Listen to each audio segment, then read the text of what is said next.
Assalamualaikum warahmatullahi wabarakatuh. Bagaimana kabarnya hari ini? Semoga kalian dan keluarga tetap sehat selalu ya. Baiklah, sebelum kita mulai belajar, marilah kita berdoa terlebih dahulu agar apa yang kita pelajari dapat bermanfaat untuk kita. Berdoa dimulai, berdoa selesai. Nah, untuk hari ini tema yang akan kita pelajari adalah tema 7, subtema 2, pembelajaran 1, 2, dan 3. Muatan pelajaran yang pertama adalah IPS tentang posisi dan peran Indonesia dalam kerjasama ASEAN di bidang politik. Simak videonya ya. Selanjutnya, posisi dan peran Indonesia di bidang politik dalam lingkup ASEAN. Yang pertama, mengikuti ASEAN Defense Minister Meeting atau ADMM, pertemuan rutin para menteri pertahanan dan keamanan negara-negara ASEAN. Yang kedua, melakukan pengiriman duta dan konsulat. Duta dan konsulat sebagai wakil pemerintah dan menjaga stabilitas politik di ASEAN. Yang ketiga, menegakkan perjanjian ekstradisi di kawasan ASEAN. Perjanjian ini mengurusi tersangka kejahatan yang melarikan diri di negara ASEAN. Yang keempat, melaksanakan perjanjian kawasan bebas nuklir. Perjanjian ini mengenai pelarangan senjata nuklir bagi negara ASEAN. Yang kelima, pendukung kesepakatan kawasan damai, bebas, dan netral atau SOPAN. Indonesia sebagai pendukung Zone of Peace, Freedom, and Neutrality yang bertujuan untuk menjaga stabilitas regional dan terciptanya keamanan. Yang keenam, ikut bekerja sama menanggulangi nafsa. Indonesia ikut menanggulangi nafsa untuk mencegah masuknya nafsa di Indonesia atau kawasan Asia Tenggara. Yang ketujuh, ikut terlibat aktif dalam penyelesaian konflik kawasan ASEAN. Berikut peran penting Indonesia dalam penyelesaian konflik di kawasan ASEAN. Yang pertama, sebagai tuan rumah pelaksanaan Jakarta Informal Meeting atau JIM. Yang kedua, mengirim pasukan perdamaian yaitu pasukan Garuda 4 dan 5 saat konflik perang saudara di Vietnam. Yang ketiga, sebagai penengah dalam konflik antara Moro dan Filipina, juga Kamboja dan Vietnam. Masyarakat ASEAN tergabung dalam komunitas sosial budaya.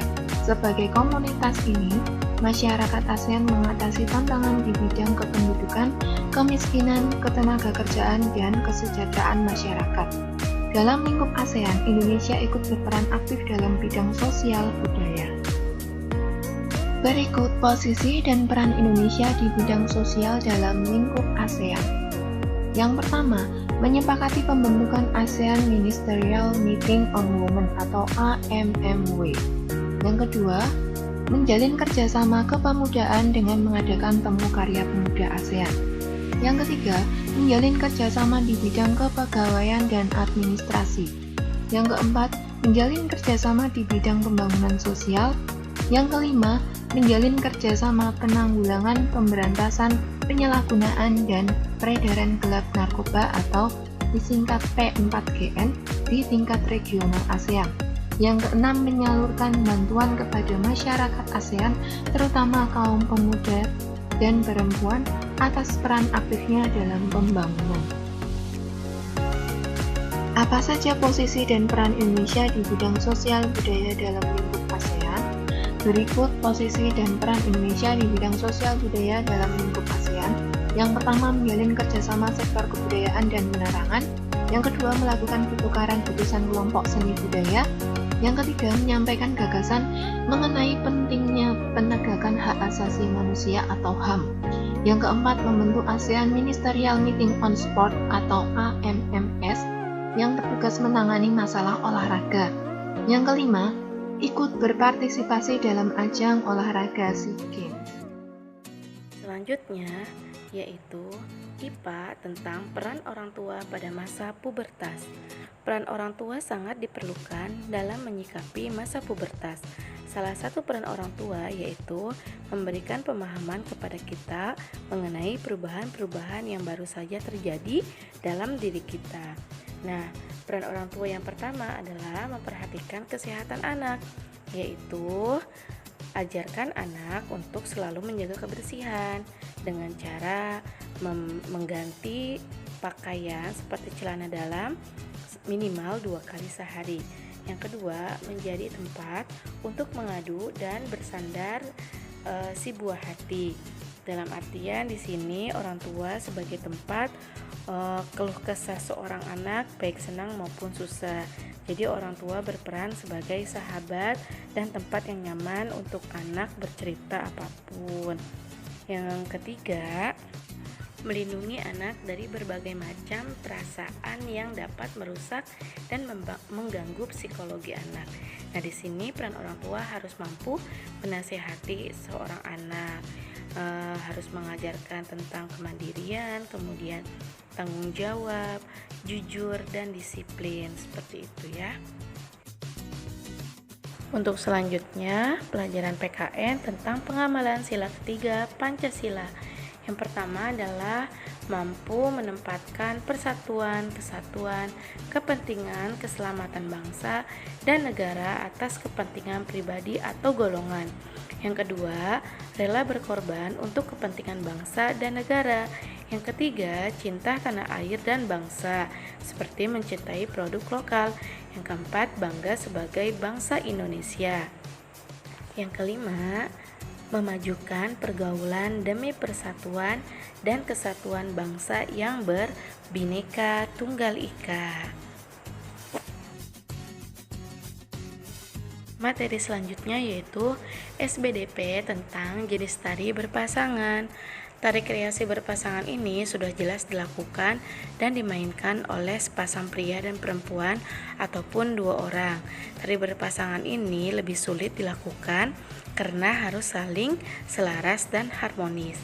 Yang pertama ada tali serampang 12, yaitu tari ini berasal dari Melayu Deli, Provinsi Sumatera Utara. Tari serampang ini menceritakan tentang sepasang bujang yang menjalin cinta dalam menemukan jodohnya. Yang kedua ada tari payung, yaitu tari yang berasal dari Sumatera Barat yang serupa dengan tari serampang 12. Seperti namanya, tari payung menggunakan properti atau alat pendukung yaitu payung. Seperti tari serampang 12, tari payung ini mengisahkan sepasang bujang yang sedang mencari jodohnya. Kemudian yang ketiga ada tari legong, yaitu tari kreasi berpasangan yang berasal dari Bali. Tari legong ini dimainkan oleh sepasang perempuan. Jadi bukan laki-laki dan perempuan, melainkan 2 perempuan dalam tarian tersebut. Yang keempat ada tari janger. Tari ini merupakan tari kreasi baru berpasangan yang lainnya. Tari janger ini berasal dari Pulau Bali. Walaupun tari janger ini dimainkan oleh 10 orang, namun mereka ini tetap berpasang-pasangan dalam melakukan gerakan. Karena itu, tari janger ini termasuk contoh tari kreasi berpasangan. Yang kelima adalah tari ketuk tilu, yaitu tari ini berasal dari Jawa Barat. Tarian ini merupakan tarian yang masih mengangkat nilai-nilai budaya dalam tarian. Yang keenam ada tari Bambangan Cakil, yang ketujuh tari Serikandi Cakil, kedelapan tari Pemburu Kijang, kesembilan tari Umar Maya dan Umar Madi, dan yang ke-10 adalah tari Yosim. Nah, untuk lebih jelasnya bisa kalian lihat di buku paket kalian halaman 78 sampai halaman 79.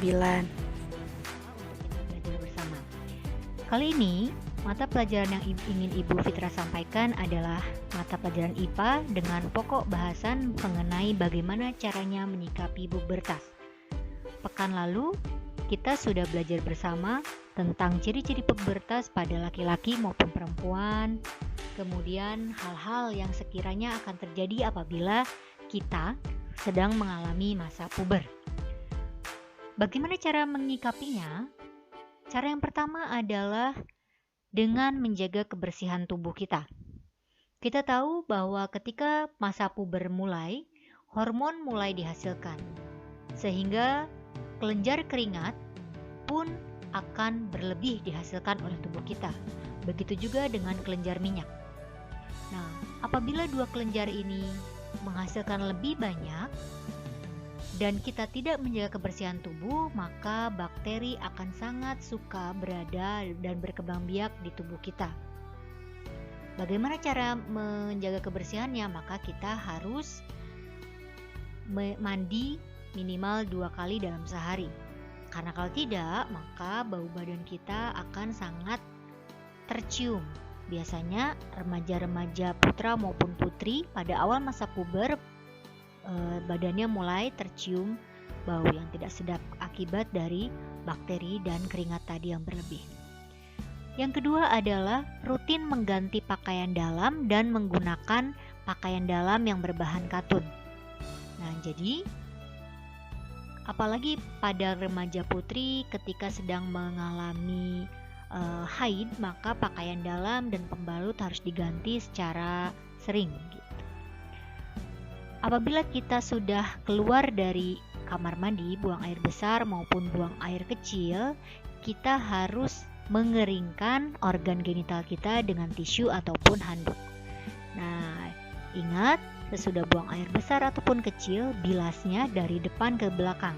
Jadi dari bagian depan, bagian untuk mengeluarkan air seni, ke bagian belakang, supaya bakteri atau kuman-kuman yang ada di bagian belakang tidak masuk ke bagian depan. Yang ketiga adalah menjaga kesehatan dengan memakan makanan sehat dan berolahraga.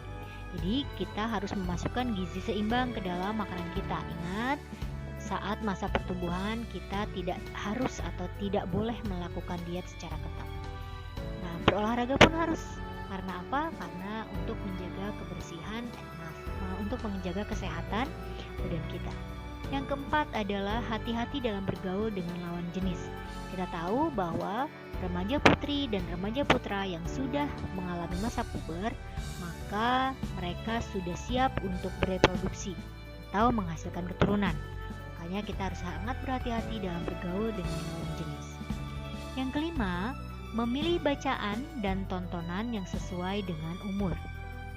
Mengapa kita harus memilih yang sesuai dengan umur? Karena apabila kita membaca ataupun menonton hal-hal yang tidak sesuai dengan umur kita, jauh lebih dewasa daripada umur kita, maka yang akan terjadi adalah hormon di dalam otak kita akan dipacu untuk segera keluar, hormon pertumbuhan dan hormon kelaminnya, sehingga akan mengalami apa yang disebut sebagai early puberty atau pubertas yang terlalu dini. Yang keenam adalah rajin beribadah. Apabila kita rajin beribadah, melaksanakan sholat 5 waktu untuk yang muslim ataupun mengaji, maka ketakwaan kita terhadap Allah akan semakin besar, dan diharapkan apabila kita takwa kepada Allah, kita akan merasa takut untuk melakukan hal-hal yang tidak disukai atau dilarang oleh agama. Yang ketujuh adalah kita harus lebih mendekatkan diri kita kepada keluarga. Ini adalah hal yang paling penting ketika kita sedang mengalami masa pubertas. Mengapa? Karena nanti akan ada banyak masukan atau kalian penasaran terhadap hal di luar sana.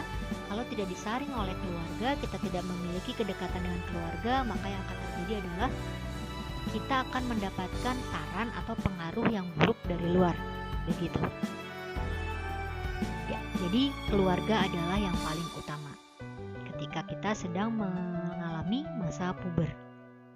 Nah, di sini Ibu Fitra memiliki tayangan. Maaf apabila di dalam tayangan ini ada hal-hal yang mungkin sedikit tabu atau kalian merasa tidak nyaman ketika melihatnya, tapi mau tidak mau ini adalah hal yang terjadi ketika kita sedang mengalami masa puber. Kita lihat bersama-sama. Laki-laki yang sudah bisa ejakulasi dan perempuan yang mulai mengalami menstruasi umumnya sudah bisa bereproduksi jika melakukan hubungan seksual. Oleh karena itu, kita harus bisa bertanggung jawab, menjaga diri, dan menghargai tubuh kita sendiri. Orang tua sudah mulai memberikan kepercayaan kepada kita untuk mandiri, dan kepercayaan itu harus dijaga dengan baik. Ingat loh, setiap orang akan mengalami puber di saat yang berbeda. Mungkin kamu punya teman yang bertambah tinggi 6-7 cm dalam setahun. padahal tinggimu hanya bertambah 4 cm. Atau ukuran payudaramu lebih besar daripada teman-teman lainnya. Jangan khawatir atau malu. Kita semua diciptakan dengan keunikan masing-masing. Hai para gadis, kalau berat tubuhmu bertambah, jangan langsung berdiet ya. Kamu masih butuh banyak gizi untuk bertumbuh, dan diet akan membuat pertumbuhanmu tidak maksimal. Sayang kan? Karena organ reproduksimu sekarang aktif bekerja, jaga kebersihan badan selalu ya. Mandilah dengan teratur dan pastikan untuk membersihkan organ reproduksi dengan menggunakan air bersih. Ganti pakaian dalam setiap hari dan pakai celana dalam berbahan katun yang tidak terlalu ketat. Dalaman yang ketat bisa membuat daerah reproduksi menjadi lembab dan memudahkan tumbuhnya bakteri. Untuk laki-laki, celana yang terlalu ketat juga membuat testis menjadi terlalu panas. Nanti kualitas sperma kamu bisa menurun. Selain tubuh, ada lagi yang berubah karena puber. Seringkali emosi kita juga akan mengalami perubahan. Mungkin kamu jadi lebih sensitif, tidak suka dikritik, atau diejek oleh teman. Perasaanmu jadi lebih kuat dan intens, padahal sebelumnya biasa-biasa aja. Kalau kamu suka sesuatu, kamu bisa jadi tergila-gila padanya. Dan kalau kamu tidak suka, kamu bisa benar-benar membencinya. Kamu bisa berubah dari ceria menjadi sedih dalam waktu yang singkat, atau membandingkan diri dengan teman yang lain. Kamu mungkin jadi banyak bertengkar dengan keluarga karena tidak mau diatur-atur lagi. Kamu mau lebih mandiri dan membuat keputusan-keputusan sendiri. Kalau sudah puber, mungkin ada perasaan lain yang muncul kalau melihat lawan jenis. Kamu jadi kagum dengan tetangga yang sering main bareng kamu, atau teman sekolah yang cantik atau ganteng. Takut dengan perubahan ini? Tenang, kamu gak sendiri kok. Semua perubahan ini wajar dan pasti dilalui setiap orang, walaupun dalam waktu yang berbeda-beda. Cari tahu informasi lebih banyak mengenai proses pubertas, supaya kamu tahu persis apa yang sedang kamu hadapi. Bicaralah pada guru, orang tua, saudara, kenalan, atau teman yang bisa kamu percayai. Kalau kamu merasa orang tuamu tidak mengerti dengan perasaanmu, coba ajak mereka bicara. Orang tua juga pernah puber loh. Mereka kurang lebih tahu apa yang kamu hadapi dan hanya berusaha melindungimu. Yang penting, tunjukkan kalau kamu bisa bertanggung jawab, supaya kamu dilihat sebagai anak yang bisa dipercaya. Yang paling penting, isi waktumu dengan kegiatan yang bermanfaat. Kegiatan kreatif atau olahraga bisa menjadi sarana untuk melepaskan ketegangan dan stres. Karena tubuh kita akan menghasilkan hormon endorfin yang membuat kita merasa lebih bahagia. Jadi, apakah kamu sudah siap untuk menghadapi pubertas? Materi yang terakhir adalah bahasa Indonesia tentang langkah-langkah membuat teks pidato. Yang pertama, kamu harus menentukan tema terlebih dahulu. Temanya mau kamu angkat tentang apa yang ingin kamu bahas. Misalnya tentang kebersihan, atau tentang gotong royong, ataupun tentang kesehatan.